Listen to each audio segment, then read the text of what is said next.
거울 앞에 선 당신은 문득 궁금해 본 적 없으신가요? 왜 나의 눈은 아버지를 닮았고 머리카락의 곱슬거림은 어머니를 닮았을까? 우리는 왜 사랑하는 부모님을 그토록 닮았으면서도 동시에 세상에 단 하나뿐인 온전한 나로서 존재하는 걸까요? 이 모든 것을 결정하는 아주 작은 비밀의 열쇠가 우리 몸속 가장 깊은 곳에 숨겨져 있습니다. 눈에 보이지도 않을 만큼 작은 이 실체가 어떻게 한 사람의 인생을, 나아가 생명 전체의 거대한 다양성을 빚어내는 것일까요? 지금부터 우리 존재의 가장 근원적인 설계도를 찾아 위대한 지적 탐험의 여정을 함께 떠나보려 합니다. 이 거대한 질문의 시작은 아주 오래전으로 거슬러 올라갑니다. 고대 그리스의 푸른 하늘 아래 올리브 나무 그늘에 앉은 철학자들은 진지한 표정으로 논쟁을 벌였죠. 아이는 어떻게 부모를 닮는가?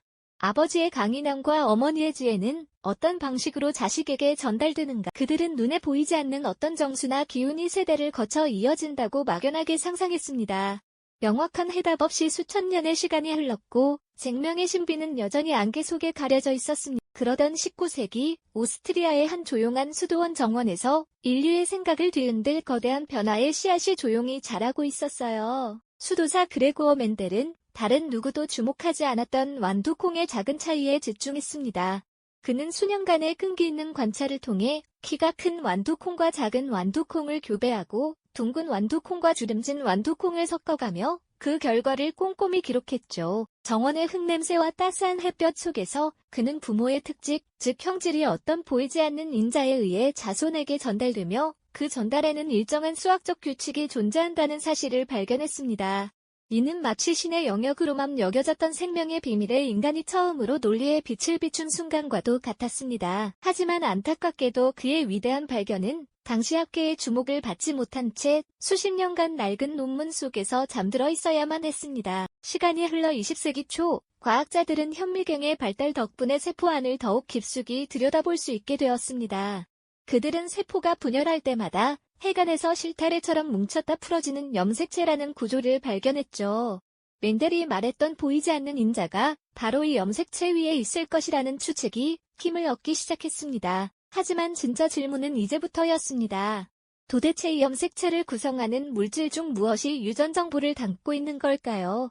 당시 유력한 후보는 복잡하고 다양한 구조를 가진 단백질이었습니다.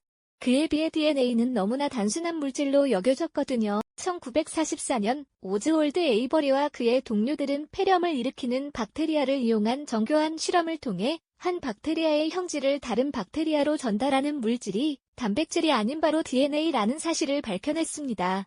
이는 세상을 놀라게 한 충격적인 결과였지만 여전히 많은 과학자들은 반신반의했죠. 그리고 마침내 1952년 알프레드 허시와 마사 체이스가 방사성 동위원소를 이용해 DNA와 단백질에 각각 다른 표식을 붙여 바이러스가 박테리아를 감염시키는 과정을 추적했습니다.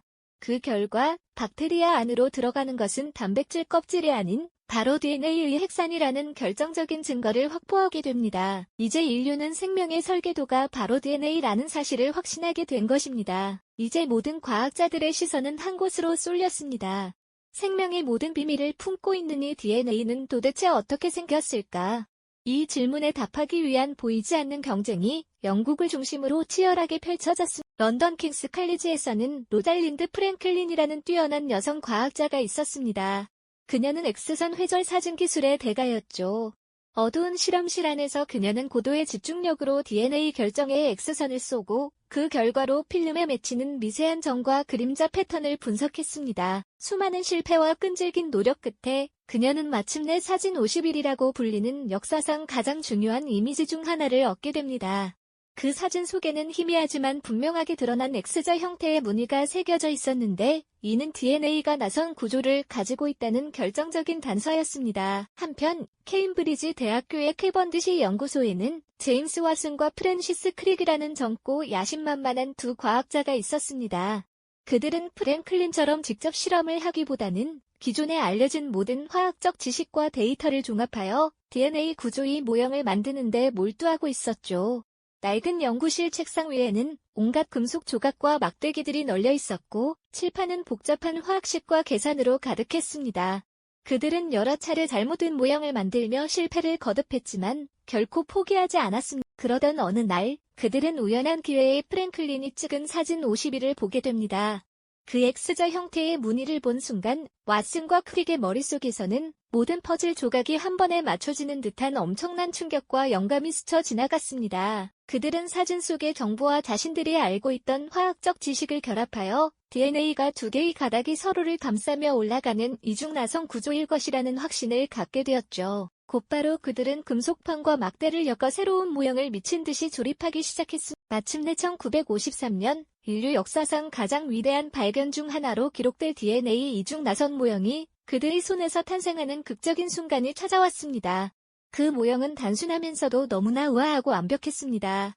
생명의 비밀을 품고 있는 설계도는 바로 이 아름다운 나선 계단 속에 숨겨져 있었던 겁니다. 인류가 마침내 마주하게 된 DNA의 모습은 그야말로 경이로운 그 자체였습니다. 마치 우주에 떠있는 거대한 성운처럼 혹은 끝없이 이어지는 나선형 계단처럼 두 가닥의 긴 사슬이 서로를 부드럽게 감싸며 꼬여있는 형태였죠. 이 구조의 발견은 단순히 모양을 알아낸 것을 넘어 생명이 어떻게 자신을 복제하고 유전 정보를 다음 세대로 전달하는지에 대한 근본적인 원리를 설명해 주었습니다.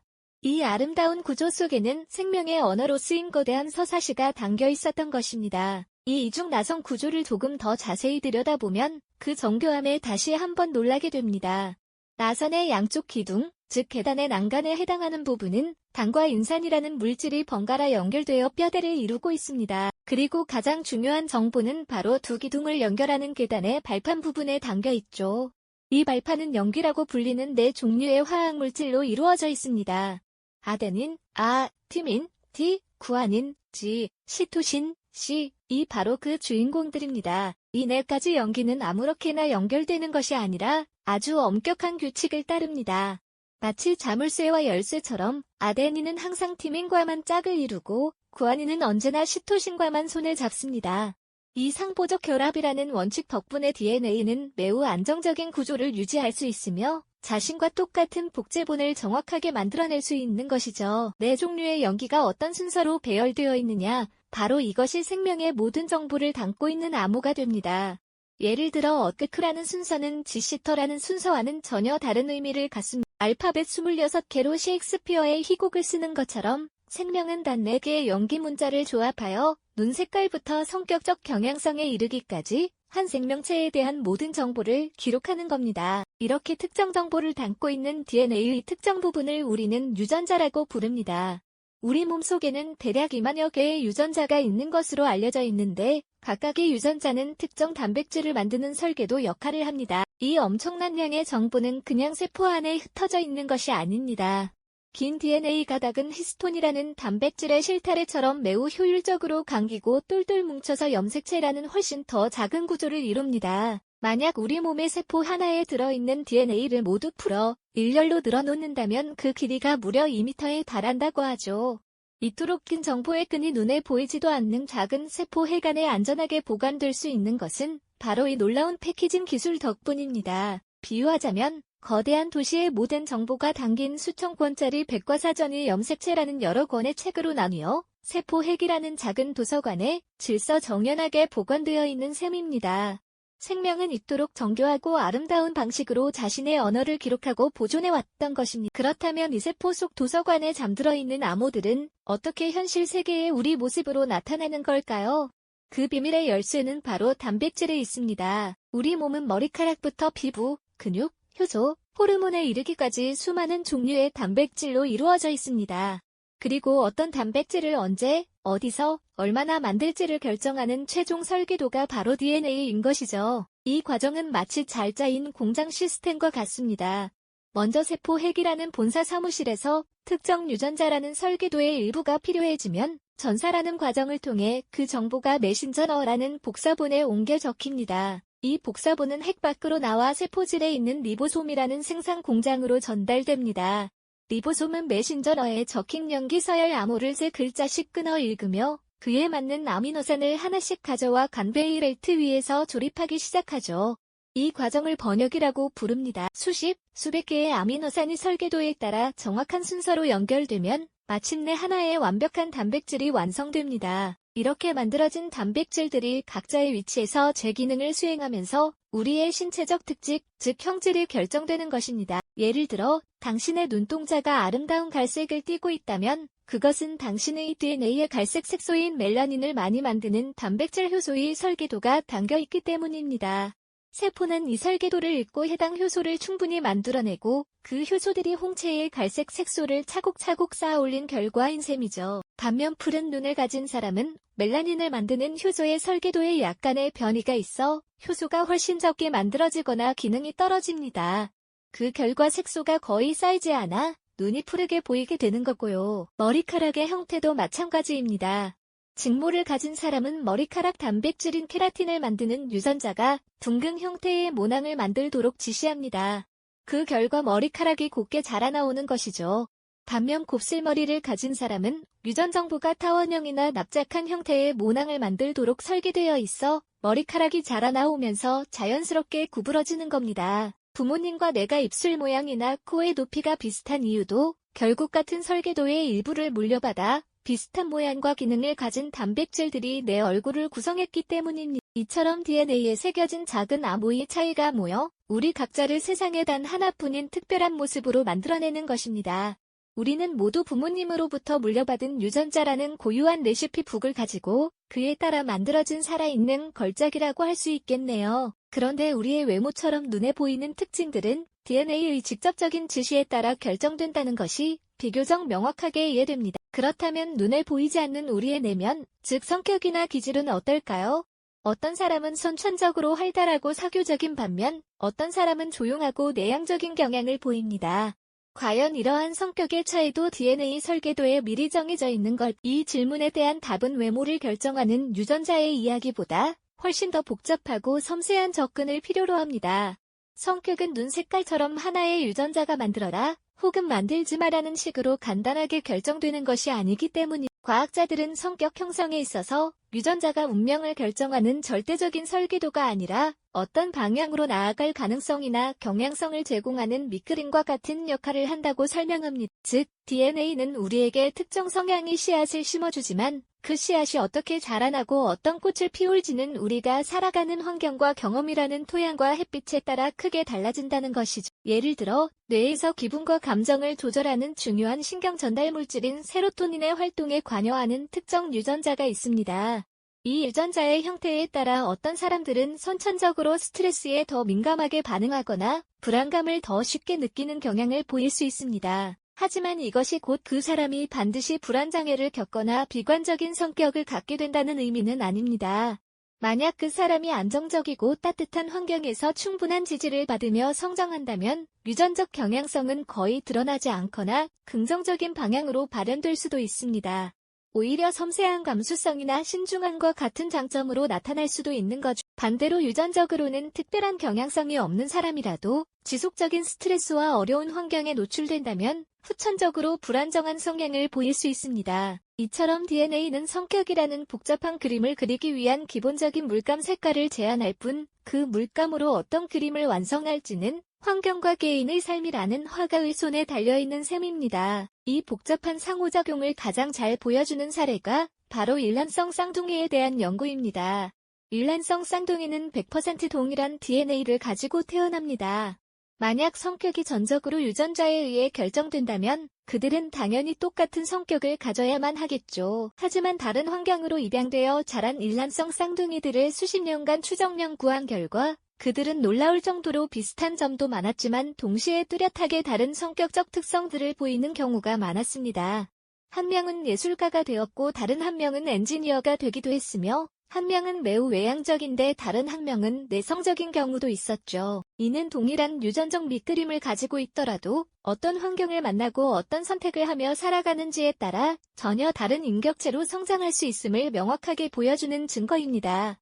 우리의 성격은 DNA와 환경이 평생에 걸쳐 주는 복잡하고 아름다운 춤과도 같습니다. 어느 한쪽만으로는 온전한 나를 설명할 수 없는 세상에서 가장 신비로운 협주곡인 셈이죠. 우리 몸의 모든 세포 속에 잠들어 있는 이 작은 암호가 당신이라는 존재의 가장 깊은 곳을 말해주고 있습니다. 당신은 어떤 이야기를 써 내려갈 준비가 되어 있나? 오늘 이야기가 우리 자신을 이해하는 데 도움이 되셨다면 구독과 좋아요를 부탁드립니다. DNA라는 거대한 설계도의 비밀을 알게 된 우리는 이제 이 지식을 어떻게 활용해야 할지 새로운 질문과 마주하게 될 겁니다. 우리 몸의 모든 세포 속에 잠들어 있는 이 작은 암호가 당신이라는 존재의 가장 깊은 곳을 말해주고 있습니다. 당신은 어떤 이야기를 써내려갈 준비가 되어 있나요? DNA의 구조와 그 작동 원리를 이해하게 된 인류는 마치 신의 서재에 몰래 들어가 생명의 책을 펼쳐든 것과 같은 엄청난 지식을 손에 쥐게 되었습니다. 이 지식은 단순히 나는 왜 이런 모습일까라는 개인적인 호기심을 충족시키는 것을 넘어 인류의 운명 자체를 바꿀 수 있는 거대한 힘을 가지고 있었죠. 우리가 손에 쥔 이 설계도는 이제 과거를 설명하는 지도를 넘어 미래를 그려나갈 새로운 도구가 되기 시작한 겁니다. 그 가능성의 최전선에는 유전병으로 고통받는 이들에게 한 줄기 빛이 되어줄 유전자 치료와 같은 혁신적인 의학 기술이 자리하고 있습니다. 상상해 보십시오. 밝고 깨끗한 미래의 한 병원 진료실에서 의사가 희귀 유전 질환을 앓고 있는 어린아이와 그 부모 앞에 앉아 있습니다. 절망에 가득 찼던 예전과 달리 의사의 표정에는 자신감과 희망이 가득하다. 그는 복잡한 유전자 지도가 그려진 스크린을 가리키며 설명합니다. 아이의 DNA에서 단 하나의 염기 서열이 잘못되어 특정 단백질이 만들어지지 않는 것이 문제의 원인이라고 말입니다. 그리고 이제는 그 잘못된 부분만을 정확히 찾아내 수정할 수 있는 기술이 있다고 이야기합니다. 마치 책에 있는 오타를 교정하듯 문제가 되는 유전자를 건강한 유전자로 바꾸어주는 치료법이 현실이 된 세상인 거죠. 실제로 낭포성 섬유증이나 겸상 적혈구 빈혈증처럼 특정 유전자의 결함으로 인해 평생을 고통 속에서 살아가야 했던 환자들에게 유전자 치료는 기적과도 같은 희망을 제시하고 있습니다. 인체에 무해하도록 조작된 바이러스를 운반체로 삼아 정상적인 유전자 사분을 환자의 세포 안으로 배달하는 방식이 연구되고 있거든요. 이 작은 유전자 조각이 성공적으로 제자리를 찾아가 제 기능을 시작하는 순간 한 사람의 인생을 짓누르던 거대한 운명의 무게가 거짓말처럼 사라질 수도 있는 겁니다. 또한 개인의 유전 정보를 미리 분석하여 어떤 질병에 취약한지 예측하고 그 사람에게 가장 효과가 좋고 부작용은 적은 약을 처방하는 맞춤형 의약품 시대도 성큼 다가와 있습니다. 이는 더 이상 모든 환자에게 똑같은 약을 처방하는 것이 아니라 각자의 고유한 DNA 설계도에 맞는 가장 정밀한 치료법을 제공하는 의료 패러다임의 근본적인 전환을 의미합니다.